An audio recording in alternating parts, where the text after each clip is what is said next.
What happens when the secrets you thought were private suddenly get exposed to the world? That's exactly what happened to Young Thug. Two separate leaks, one inside jail and one long before his RICO case, left fans questioning not only his loyalty, but his entire definition of what it means to be a snitch. And the irony? The same man calling out Gunna for betrayal might have been caught doing the very thing he despised. It all started with the jail calls. Thug believed he was having private conversations with his closest people, but once those recordings leaked, the world saw a different side of him. What's up, baby? Merry Christmas. Hey, I love you. I love you too, I miss you. And I love you. I love you too, baby. Some of it sounded messy, even petty. For example, clips spread around of him calling Gucci Mane soft. At first glance, it seemed like he was just throwing shade. But the full context showed he was telling a story. Gucci was angry at someone, went to jail, got out, and suddenly dropped the grudge. Thug's takeaway? Jail made him soft. Still, that didn't stop headlines from painting it as an insult. And those clips shaped how fans saw him. But the Gucci Mane comments were only the surface. The real storm came when his conversations about Gunna hit the spotlight. During the RICO trial, the prosecutors wanted YSL labeled as a criminal organization. That meant pulling in everyone connected to the label and offering deals. For Gunna, the deal was simple. Admit YSL was an organized crime group and walk away free. And he took it. To Thug, that was the ultimate betrayal. In a call with 21 Savage, you can hear his heartbreak. He couldn't believe Gunna would fold like that. He didn't see it as a smart legal move. He saw it as disloyalty. Even when 21 Savage tried to explain that Gunna might not have done it out of spite, Thug refused to accept it. I'm gonna tarnish your face card. Because you gotta think about it, but bro, at the end of the day, bro, you did what you did, but we gotta capitalize on everything in life, bro. Like, to him, Gunna's words cut deeper than any legal charge ever could. But here's where the cracks show. Because not long after, it came out that Thug's own brother had taken the exact same deal. And not only that, Thug had encouraged him to do it. Yet when the topic came up, Thug insisted his brother wasn't a snitch. Gunna was. Why? In Thug's mind, his brother's decision didn't hurt him personally. Gunna's did. That's when the public started asking, is this really about justice or just about Thug's personal feelings? And that wasn't even the end of it. Because years before his RICO case, another leak surfaced. A police interview where Thug himself sat down and talked without his lawyer. The context? The shooting of Lil Wayne's tour bus. A man named Pee Roscoe had already been booked for it, but investigators wanted to know if Thug was connected.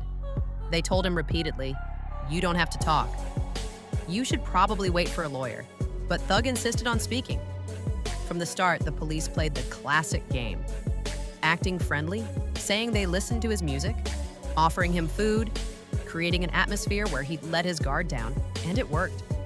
Thug started answering questions, even making comments about how he thought Pee Roscoe and Lil Wayne were friends. But the police weren't really interested in his opinions, they were fishing. Each answer became another thread to pull on, another piece to twist into their narrative.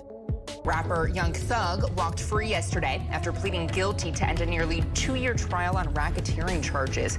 Young Thug, whose real name is Jeffrey Williams, had been jailed in Atlanta since 2022 after an indictment charged him with running a murderous street gang. He was placed on probation for 15 years in order to stay away from Atlanta, his hometown, for a decade. By the end of that interview, Thug even told them, if y'all need more information, just hit me up. But don't tell anyone I talked to you. That single line became one of the biggest pieces of ammo for his critics. Because no matter how you spin it, saying, call me if you want more info, sounds like the words of someone trying to cooperate. My number one focus is targeting gangs, and there's a reason for that. They are committing conservatively 75 to 80% of all of the violent crime that we are seeing within our community. Of course, some fans defended him. They argued he was just trying to throw the cops off, or maybe he panicked under pressure. Pee Roscoe himself later claimed Thug was trying to help by making it seem like there was no real beef. politicking, man. Jeff clean his Listerine, man. Clean his Ivory soap. You feel what I'm saying? I done the time. I did that. That's what you supposed to do. When you go in the interrogation room, that's what you do. He told you, man, we sell the Wayne Carter weed. What's wrong with you? You feel what I'm saying? No, a statement is this right here. Lineup selective. That's him. He did that. He didn't do that. He did what a taxpaying citizen do, a real street nigga. Kept it solid, kept it overly real, you feel what I'm saying? Really tried to pull me out the hole. But the optics were terrible. And when those tapes resurfaced alongside his jail calls, the internet didn't hold back. I ain't finna say nothing about you on the internet. I ain't finna let the world know I ain't fucking with you until Jeff say so. But you know, that's what like, they supposed to did. Like, but ain't nobody really trying to go at him to get clout. Yes, they have. Dirt said something to him, but that's it. Like, man, them ain't doing all that shit. Like, that's when the hypocrisy argument exploded.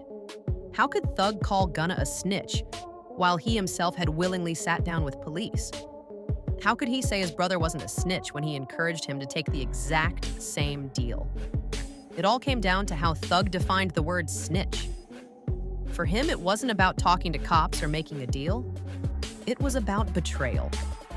In his mind, Gunna's decision hurt him directly, so Gunna became a snitch. His brother didn't, so he wasn't. And his own talk with police? He framed that as trying to mislead them, not cooperating. In other words, he created his own rules for what counts and what doesn't. But for fans, the contradictions were too big to ignore. Online debates blew up, with people arguing over the true definition. Some said anyone who talks to police about street business is automatically a snitch. Others argued that civilians aren't held to the same code, so it depends on context. And some believed the word only applies when your actions directly harm someone else. At the center of it all was Thug himself, holding on to his own narrative. Gunna broke his heart, Gunna betrayed him, so Gunna is the only snitch in the story. Everyone else gets a pass, but the more you look at the details, the harder it is to separate loyalty from contradiction. Cap ass nigga. Hold on, man. Keep coming in my page. Yeah, y'all know we were having paints before they knew what paints was, okay? Hold on. Trick. Oh, there go this paperwork. Hold on. What name this is? That one on. Okay. That one on. This the one y'all want to see right here, right? This one who keep playing them blogs, okay? That's the day the Trick took the deal. Yeah. So, I'm going to get it to you wrong. I got what they want to see. You understand me? I ain't gonna go back and forth with y'all niggas. Since y'all wanna play the game, y'all finna show the game. Because when you strip it down, this isn't just a story about leaked calls or court cases. It's about how people shape reality to protect themselves. Thug didn't want to see his brother as a snitch, so he changed the rules. He didn't want to see himself as one either, so he said he was just outsmarting the police. And that leaves the audience with one burning question. What actually makes someone a snitch? Is it the act of talking? Is it the deals cut behind closed doors? Or is it about the personal sting of betrayal, no matter what the law says? That's the heart of the debate. And it's the part that keeps fans arguing long after the leaks hit the internet. Because no matter how you define it, the irony remains. While Thug points the finger, the tapes show he might be guilty of the same thing. And maybe that's the bigger lesson here. In a world where loyalty is currency, the line between loyalty and betrayal isn't always clear. Sometimes it depends on who's telling the story. So what do you think? Is young Thug the victim of bad optics? Or is he guilty of breaking his own code? Drop your thoughts, because one thing is certain. This debate isn't ending anytime soon.